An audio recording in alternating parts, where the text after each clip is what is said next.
कुशीनगर के मदनी मस्जिद पर चला बाबा का बुलडोजर, बिना नक्शा सरकारी जमीन पर हुआ था निर्माण। उत्तर प्रदेश में एक और मस्जिद पर बुलडोजर एक्शन हुआ है। रविवार को कुशीनगर की मदनी मस्जिद पर यह कार्रवाई शुरू हुई है।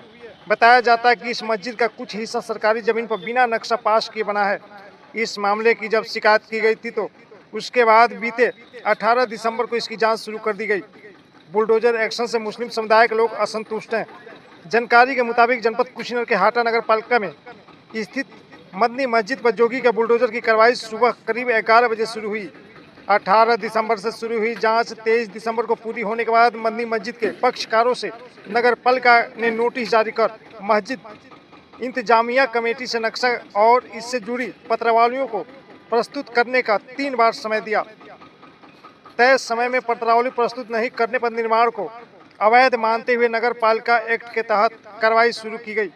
लेकिन मस्जिद पक्षकारों ने हाई कोर्ट से 8 फरवरी तक स्टे लेकर बुलडोजर पर ब्रेक लगा दी।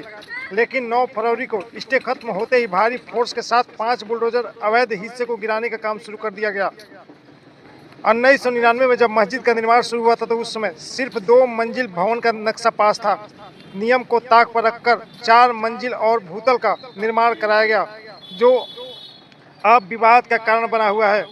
इसी अवैध अतिक्रमण की शिकायत लगातार हिंदूवादी नेता राम बच्चन सिंह द्वारा कई बार संबंधित विभाग से लेकर तत्कालीन सरकारों तक की गई, लेकिन शिकायत का कोई असर नहीं हुआ। 2017 में भाजपा की सरकार बनने के बाद भी शिकायत हुई, लेकिन वह शिकायत भी कोई खास असर नहीं कर पाई। जब शिकायतकर्ता राम बच्चन सिंह द्वारा पुनः इसकी शिकायत मुख्यमंत्री से मिलकर की गई तो सीएम योगी के हस्तक्षेप के बाद कुशीनगर प्रशासन हरकत में आया, जिसके बाद हाटा नगर के करमहा चौराहे पर वार्ड नंबर 21 गांधीनगर में स्थित 4 मंजिल मदनी मस्जिद के भवन को निर्माण को लेकर जांच शुरू हुई। मदनी मस्जिद तोड़ने के दौरान Hata SDM Yogeshwar Singh, circle CO Kundan Singh सहित भारी संख्या पुलिस बल तैनात रहे। मस्जिद के चारों तरफ मकानों पर भी पुलिस बल तैनात किया गया। नहीं, देखिए, सबसे पहले तो मैं स्पष्ट कर दूं, मैं मुस्लिम पक्षकारों का वकील नहीं हूं। मुस्लिम पक्षकार का यहाँ मुकदमा जो चल रहा है वो सिविल में चल रहा है। मैं सिविल का वकील नहीं हूं। सिविल के जो वकील हैं उनको जानकारी है या नहीं है। संडे के दिन कार्रवाई हो रही है, इसी से आप अंदाज लगा सकते हैं क्या हो रहा है। क्या कहना कि ये जो कार्रवाई हो रही है गलत हो रही है? कार्रवाई गलत हो रही है। 2022 में ऑनरेबल सुप्रीम कोर्ट ने जो ऑर्डर पास किया है, बहुत सारी पिटीशन को क्लब करके एक साथ करके उसमें दिया है कि अनऑथराइज्ड जो होगा, यानी इंक्रोचमेंट शब्द यूज हुआ है, अतिक्रमण होगा तो उसे सरकारी जमीन पे तो ध्वस्त किया जा सकता है, अदरवाइज किसी को ध्वस्त नहीं किया जाएगा। प्रशासन ने तो 3 दिन बाद नोटिस भी जारी किया था इनको अपना स्पष्ट करने के लिए। इनको स्पष्टीकरण इनके नगर पालिका कार्यालय में प्राप्त कराया जा चुका था, विद इन टाइम प्राप्त कराया गया था, इसकी मुझे जानकारी है। उस स्पष्टीकरण पर इन्होंने क्या आदेश पारित किया वही तो मैं आते ही मैंने मांगा। कोई आदेश मिला? नहीं, कोई आदेश न दिखाया गया, न पढ़वाया गया, न मोबाइल में, न हार्ड न सॉफ्ट कॉपी, कुछ नहीं उपलब्ध कराई जा रही। कार्रवाई आगे बढ़ाते जा रहे हैं बस। हवाला दिया आपने कि सुप्रीम कोर्ट ने एनफोर्समेंट को ध्वस्त करने के लिए, हाँ, ये ध्वस्तीकरण की कार्रवाई चल रही है, हाँ, चलाया जा रहा है, क्या मानते हैं कि एनफोर्समेंट नहीं है? हाँ, मैं स्पष्ट रूप से बता रहा हूँ आपको कि जो मौजूदा एसडीएम साहब हैं, इनके पहले जस्ट अभी ये बात नए आए हैं, इनके जस्ट पहले वाले एसडीएम साहब ने पैमाइश कराई थी। यहाँ रात के 9 बजे तक यहाँ कार्रवाई चली थी। शायद तब भी आप लोग आए रहे हो या ना आए हो, मुझे जानकारी नहीं है, मैं उस समय नहीं आया था। तो वो पैमाइश हुई, नापी गई तो 33 डिसमिल जमीन जो है मस्जिद के पास है और 29 डिसमिल जमीन पर निर्माण है। तो निर्माण तो अपनी ही जमीन से कम एरिया पर है। और जिसने शिकायत करता, सबसे इम्पॉर्टेंट बात, आप लोग सवाल नहीं पूछेंगे तो हमको हर बात तो याद नहीं रहेगी। सबसे महत्वपूर्ण बात इस प्रकरण में ये है कि ये शिकायत की किसने है। क्या शिकायत करता कि कोई जमीन है यहाँ अगल बगल में? शिकायत करता भाजपा के लेटर पैड पर लिख के दे देगा और किसी का घर, किसी का स्थान, किसी का मस्जिद इबादतगाह गिरा दी जाएगी। ये तो सरासर नाइंसाफी हो रही है। इसे तो मैं एकदम अन्यायपूर्ण कार्रवाई कहूंगा, क्योंकि उनकी कोई जमीन नहीं है। जमीन थाने की है, जमीन नगर पालिका की है और एसडीएम साहब ने पैमाइश करा ली पूर्वाधिकारी ने, तो उन्होंने पब्लिक कर दिया। अपनी रिपोर्ट जो है उन्होंने भेजा, उसको नेट पर डाल दिया कि कहीं अतिक्रमण नहीं पाया गया। तो जब अतिक्रमण नहीं है तो ये इंक्रोचमेंट की परिभाषा में नहीं आएगा। इलीगल अनऑथराइज्ड ऑक्यूपेशन नहीं है, ये कब्जा नहीं है, किसी की जमीन पर नहीं है। न तो थाने की जमीन पर कब्जा है और न ही नगर पालिका की जमीन पर कब्जा है। का एक और इशू था कि नक्शे का एक मामला है या नक्शा पास किए। नक्शे का मामला था, नक्शा भी दाखिल है। स्पष्टीकरण जो दाखिल किया गया था ऑनरेबल हाई कोर्ट के जो स्टे ऑर्डर के साथ, नक्शा भी दाखिल है। उस नक्शे को एक पहले के चेयरमैन साहब ने रद्द किया था, निरस्त किया था। उसके खिलाफ ऑनरेबल हाई कोर्ट तक गए थे ये लोग, पार्टी गई थी मस्जिद वाली, और उस ऑर्डर को रद्द कर दिया गया, क्वेश्चन कर दिया गया था। तो नक्शा तो स्वीकृत है। मदनी मस्जिद जो है ये हमारे घर के करीब एक जमीन है जो विवादित जमीन है, उसके उत्तर तरफ भगत लोगों का खेत था और वो लोग उसमें सब्जी और तरह तरह की चीज़ें बोते थे। सारे उनके पट्टीदारों से, उनके रिश्तेदारों, उनके लड़कों से सारी ज़मीन बैनामा खरीदा गया। 29 डिसमिल कुल ज़मीन खरीदा गया, जिसमें तकरीबन 21 डिसमिल जो है बैनामा लिया गया और 8 डिसमिल ज़मीन हमने अपनी दे करके उनसे ट्रांसफ़र कराया।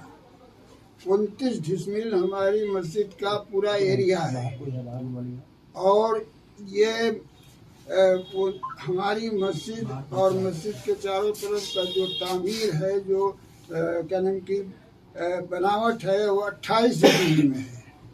1 डिसमिल इसमें बाकी रह गया और उसके बाद इसका नक्शा पास कराया गया। नक्शा टाउन एरिया से पास होने के बाद इसकी तामीर किया गया। तामीर जब मस्जिद तैयार होने के करीब हो गई तो इलेक्शन का टाइम आ गया। इलेक्शन के दबाव में नगर पंचायत का जो चेयरमैन था उसने हमारे नक्शे को निरस्त कर दिया। फिर हम लोगों ने कोशिश करके हाई कोर्ट से स्टे लिया, फिर अपनी मस्जिद को हम लोगों ने मुकम्मल किया और किसी तरफ 1 इंच भी ज़मीन हम लोगों ने दूसरों के नहीं दबाया, बल्कि अपनी ज़मीन को भी थोड़ा छोड़ दिया और पूरी ज़मीन का 29 डिसमिल का एरिया बना करके और नक्शा पास करा करके हम लोगों ने अपने पास रख लिया है और नक्शा भी मौजूद है।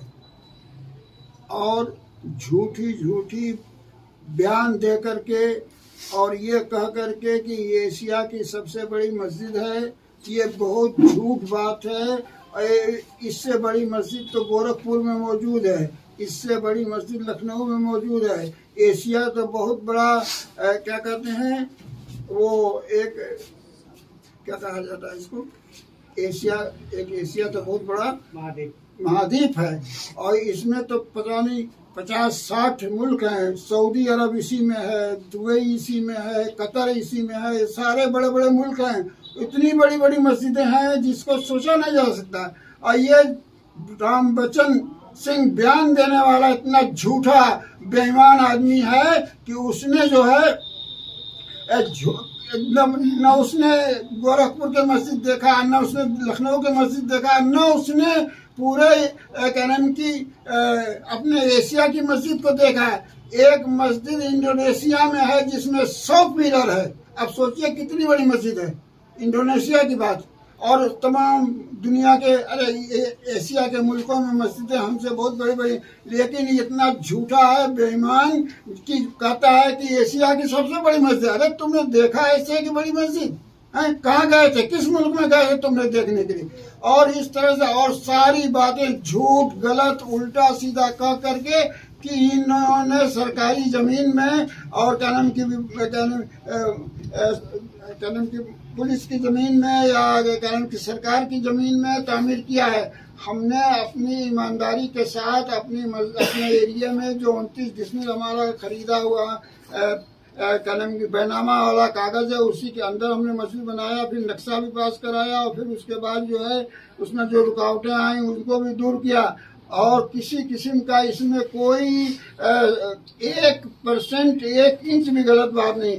अभी ये खबर ये हमको इतला मिली, एक बड़े डीएम ने हमको फोन किया कि कमिश्नर साहब के पास कुशीनगर के डीएम गए हुए थे और डीएम ने कहा कि 1 इंच मस्जिद का में कोई गुंजाइश नहीं, मस्जिद बिल्कुल सही बनी हुई है, कहीं से कहीं जरा सा भी उसमें फर्क नहीं है और न गुंजाइश है कि इसको कुछ किया जाए। अभी बिल्कुल नई खबर ये है और उन्होंने डीएम ने ये कहा कि डीएम कुशीनगर ने कहा कि ये मस्जिद बिल्कुल सही बनी हुई है, इसमें कोई दो राय, लेकिन दुश्मनी की वजह से झूठ कह करके और टाउन एरिया ने जो हमको नोटिस दिया, जिस तारीख को नोटिस दिया उस तारीख को हम लोगों ने दरखास्त देकर मौका लिया। 9 दिन का उन्होंने मौका दिया और मौका देने के बाद सारे कागजात हम लोगों ने कागज तैयार करके और जो है 2 वकील रौनक अली खां पांडे जी वकील के साथ हमारे जिसके नाम से मस्जिद है वो लड़के 3, 4, 5 आदमी गए और जा करके उन्होंने वो सारा रिकॉर्ड और सारा कागज उनको पेश किया टाउन एरिया वालों को। टाउन एरिया वालों ईओ को पेश किया। ईओ ने कानून की खुद न रिसीव करा के अपने क्लर्क से रिसीव कराया और रिसीव कराने के बाद कागज को कहा कि हम एडीएम को भेज देंगे, लेकिन एडीएम बार बार कहते रहे कि हमारे पास कागज पहुंचा नहीं और उन्होंने पता नहीं क्या किया, कागज कहाँ गायब कर दिया और वो जो है कानून की कार्रवाई उसमें एक स्टे भी था। स्टे में ये था कि 3 हफ्ते के अंदर आप जवाब दीजिए। स्टे जो था उसमें लिखा था 3 हफ्ते के अंदर आप जवाब दीजिए। 3 हफ्ते से ज्यादा हो गया, हम लोग जवाब का इंतजार कर रहे थे। जब जवाब मिल जाए तो हम लोग कार्रवाई किया जाए और जवाब उन्होंने दिया नहीं और न पता चला कि कागज कहाँ गायब कर दिया। आज प्रशासन द्वारा ध्वस्तीकरण की कार्रवाई की जा रही है, उस पर क्या कहेंगे? जी प्रशासन द्वारा मस्जिद ध्वस्तीकरण की कार्रवाई की गई है। जी हाँ, क्या कहेंगे उस पर? भाई उनको धोखा दिया, शासन को धोखा दिया गया है। धोखा बिल्कुल झूठ फ्रॉड धोखा दे करके उनको गुमराह किया गया है। इसके वजह से ये सब काम हुआ है। 1% भाई 1 पॉइंट भी कोई इसमें हमारे मस्जिद में हमारे बयान में कोई गलती नहीं है, न कोई झूठ है, न कोई वो, सब ये धोखा है। प्रशासन का कहना है कि 1 मंजिल का नक्शा पास कराए हैं और 3 मंजिल बनवाए हैं। दूसरी बात कि 3 नोटिस हमने दिया है, तीनों का जवाब उन्होंने नहीं दिया। तीनों का जवाब हमने दिया है और जवाब उनसे रिसीव कराया गया, वो कागज हमारे पास मौजूद होगा। और प्रशासन जो कह रही है झूठ है। मस्जिद तो एक ही मंजिल बनी है, लेकिन उसमें बारजा बना हुआ है। जैसे होता है ना, थोड़ी दूर आधा बना दिया, थोड़ी देर उसके ऊपर बना दिया, ताकि ऊंचाई के वजह से उसमें 3 क्या कहते हैं उसको